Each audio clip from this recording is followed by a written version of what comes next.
ప్రభుత్వ ఆసుపత్రిలో పనిచేసే మహిళా స్వీపర్ మిస్సింగ్. ఆసుపత్రిపై ఆమె కుటుంబ సభ్యుల దాడి. ఎన్టీఆర్ జిల్లా జి.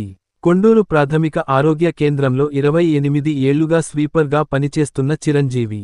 ఆమె అదృశ్యం కావడానికి ఆసుపత్రిలోని యూడీసీ ఒత్తిడే కారణమని కుటుంబ సభ్యులు ఆరోపణ. దీంతో ఆసుపత్రి అద్దాలను ధ్వంసం చేయడంతో పాటు జిల్లా వైద్య అధికారిని ముట్టడించిన కుటుంబ సభ్యులు. అదృశ్యమైన మహిళ ఆచూకీ లభించకపోవడంతో ఆందోళన చెందుతున్న కుటుంబ సభ్యులు పరిస్థితిని అదుపులోకి తెచ్చేందుకు రంగంలోకి దిగి సర్దిచెప్పే ప్రయత్నం చేసిన పోలీసులు.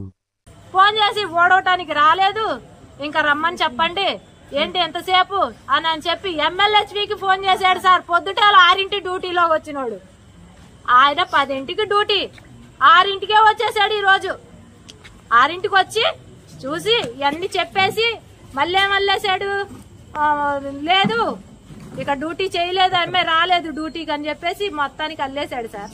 వచ్చేళ్ళకే మా అమ్మ మా తమ్ముడు మా నాన్న వచ్చేళ్ళకే పోలీసు వాళ్ళని అట్టి పెట్టుకుని కూర్చున్నారు సార్. వీళ్ళు పోలీసు వాళ్ళని అట్టి పెట్టుకున్నారు. ఇంకేం చేయాలి సార్? మనిషి వద్దా? మనిషి ప్రాణం వద్దా? పొద్దున్న వెళ్ళిపోయారు సార్. పొద్దున్న నాకు 6:30 నుంచి మా అమ్మ ఫోన్ కలవలేదు. పొద్దున వరకు నైట్ అంతా డ్యూటీలోనే ఉంది సార్. నైట్ అంతా డ్యూటీలోనే ఉంది. పొద్దున్న 6కి వచ్చాడంట యూడీసీ. 10 డ్యూటీ చేసేవాడు 6కే వచ్చేసాడు. 6కే డ్యూటీకి వచ్చి మరి ఏం మాట్లాడాడో మా స్టాఫ్ నర్సుని అడిగితే ఆమె చెప్పిన సమాధానం ఏం మాట్లాడుకున్నారో నాకు తెలీదు. నా దగ్గర కాల్ రికార్డు కూడా ఉంది. ఆవిడ చెప్పిన సమాధానం నా దగ్గర ఉంది. నాకేం మాట్లాడుకున్నారో నాకు తెలియదమ్మా. మాట్లాడుకున్నారు కానీ ఏం మాట్లాడుకున్నారో నాకు తెలియదు. మాట్లాడుకున్నారని చెప్తుంది. మాట్లాడారని చెప్తారు సార్.